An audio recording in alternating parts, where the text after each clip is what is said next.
கரையை விட்டோம் இல்லையா, வெள்ளம் கரையை விட்டுது. அதில் வந்து கல் மண் ஏதாவது இருக்குங்கிறதுனால வடிகட்டி எடுத்துக்கணும். ஜஸ்ட் தண்ணி தான். வெள்ளம் கரைஞ்சோடனே வடிகட்டி அதை எடுத்துக்கோங்க. அது கொதிக்கணும். தளதளன்னு கொதிக்கும் போது இதை போட்டு கிளறணும். நல்லா கொதிக்கட்டும். இப்போ கொதிக்கிற போது ஏலப்பொடி போட்டுருங்க. கொஞ்சம் ஏலக்காய் பொடி.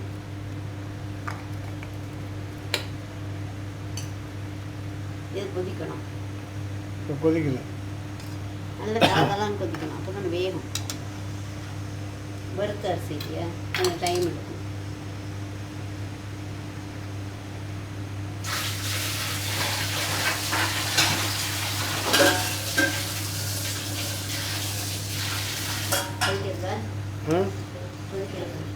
இதுதான் சொல்லணும். கொதிக்குது. கொதிக்கணும்னா தளதளன்னு கொதிக்கணும். Okay okay. நல்லா கிடுகிடுன்னு வருது. நல்லா கொதிக்குது. இப்போ ஏலப்பொடியும் போட்டுருங்க. அந்த வாசனை போட்டாச்சு சேர்ந்துக்கும். இது மாதிரி கொதிக்கிறது இல்லையா, நல்லா தளதளன்னு பாகெல்லாம் வேண்டாம். இப்படி கொதிக்கும்போது இந்த மாவை அதில் விட்டு அரிசி இருக்கு இல்லையா, அதை இது பண்ணிட்டு இருக்கேன். அது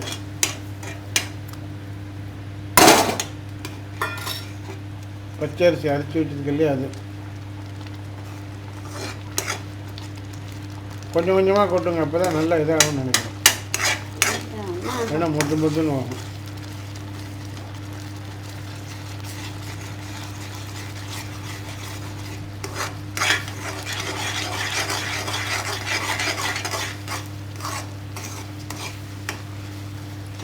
நிமிஷமாக கெட்டியாடு. ஏன்னா உடனே எடுத்து ரொம்ப ஈஸி.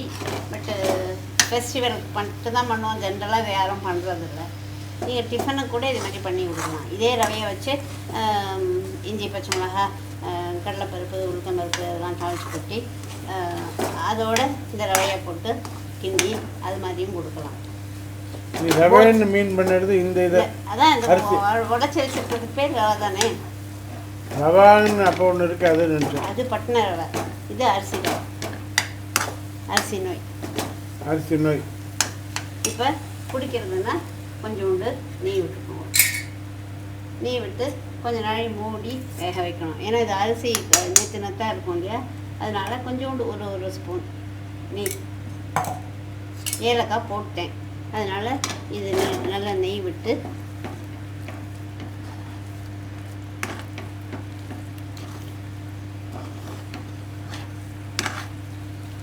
நெய் விட்டால் நல்லாயிருக்கும். எல்லோரும் களி வந்து சில பேர் நெய்யெல்லாம் விட மாட்டேன், அப்படி குழான்னு சாப்பிடுவா.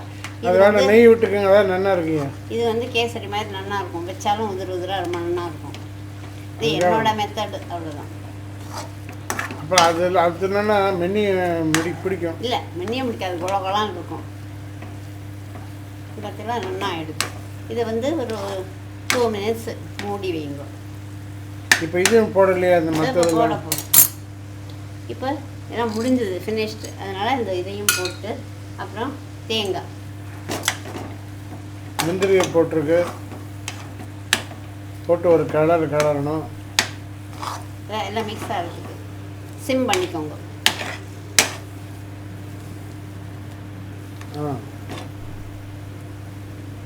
இதுக்கு தனியாக எடுத்து வச்சா தேங்காய் யூஸ்டு தேங்காய், அது நெய்வேத்தியத்துக்கு தேங்காய் போடணும்.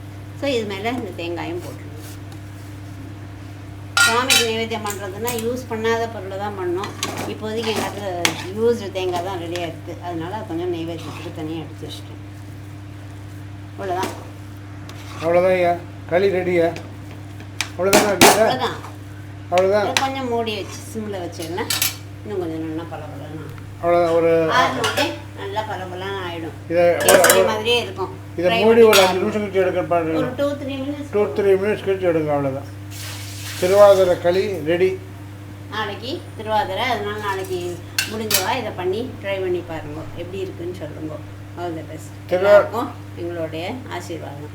திருவாதிரை களி பண்ணி பாருங்க. 7 கறி குழம்பு, 7 கறி கூட்ட. இதுக்கு வந்து கூட பண்ண வேண்டியது 7 கறி குழம்பு.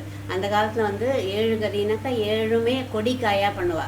பரங்கிக்காய், பூசணிக்காய், அவரைக்காய், இது மொச்சப்பயிறு, அது மாதிரி சேனக்கிழங்கு, அப்புறம் வந்து கொடிக்காய்களாக எது புடலங்காய், பீர்க்கங்காய், அது மாதிரி 7 காய் போடுவாள். ஆனால் இப்போல்லாம் நம்ம சௌகரியத்துக்கு ஏற்ற மாதிரி குழந்தைகள் அதை மட்டும் போட்டால் நிச்சயமாக சாப்பிட மாட்டா. அதனால என்ன பண்ணுறோம், நமக்கு சௌகரியமாக எதெல்லாம் பிடிக்குமோ கேரட் போடலாம், முள்ளங்கிலாம் போட்டுறாதீங்க, கேரட் போடலாம், உருளைக்கிழங்கு போடலாம், சேப்பங்கிழங்கு, சக்கரவள்ளி கிழங்கு போடணும் கட்டாயம். அப்புறம் வந்து முருங்கைக்காய் பிடிச்சா போடலாம். நம்மளாம் விரதங்கிறதுனால நாங்கள் முருங்கைக்காய் சேர்க்க மாட்டோம்.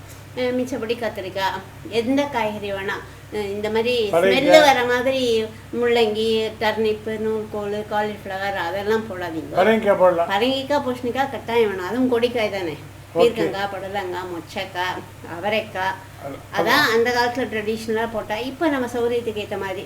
பட் சில காயெல்லாம் அந்த ஸ்மெல்லு வர மாதிரி இருக்கிற காயெல்லாம் போடாதீங்க. போட்டு நல்லா புளி தண்ணி கொதிக்க வச்சு அந்த புளி தண்ணியில் இந்த காயெல்லாம் போட்டு நல்லா வேக வச்சுக்கோங்க. கொஞ்சோண்டு மஞ்சள் பொடியும் உப்பும் போட்டு. இதுக்கு பருப்பெல்லாம் தேவையில்லை. அப்புறம் வந்து அரிசியும் 1 ஸ்பூன் அரிசியும் 1 ஸ்பூன் எள்ளும் தனித்தனியாக ட்ரையாக வெறும் வானலியில் வறுத்து வச்சுக்கோங்க. அதுக்கப்புறம் கொஞ்சோண்டு எண்ணெய் விட்டு 2 ஸ்பூன் தனியா, கொத்தமல்லி வர, 1 ஸ்பூன் கடலைப்பருப்பு, அப்புறம் வந்து பெருங்காயம், மிளகா வத்தல், கொஞ்சம் காரமாகவே போட்டுக்கலாம், ஒரு 5-6 மிளகா வத்தல், இது எல்லாத்தையும் வறுத்து வச்சுக்கோங்க. அப்புறம் தேங்காயை பச்சையாக வச்சுக்கோங்க. இது வறுத்து பொடி இருக்கு இல்லையா, வறுத்ததை பொடி பண்ணிக்குவோம். அதே மாதிரி எள்ளு இதையும் பொடி பண்ணிக்குவோம். தேங்காயை கடைசியில் இன்றைக்கி போடணுமே அது மாதிரி வறுத்தும் போடலாம். அது இந்த பொடி பண்ணாமல் அதோட அரைச்சி விட்டு தண்ணி விட்டு நல்லா குறன்னு அரைச்சிக்கலாம். சாம்பார் கரைப்போம் இல்லையா, அது மாதிரி அரைச்சி இது நல்லா காய்கறியெல்லாம் வெந்து கொதிக்கும்போது இந்த அரைச்ச விழுத போடுங்கோ, பவுடர் பண்ணினதை போடுங்கோ. பருப்புலாம் தேவையில்லை. அப்புறம் அந்த எள்ளும் பச்சரிசியும் வறுத்து வச்சுருக்கோம் இல்லையா, வறுத்து அதையும் பொடி பண்ணி வச்சுருக்கோம்.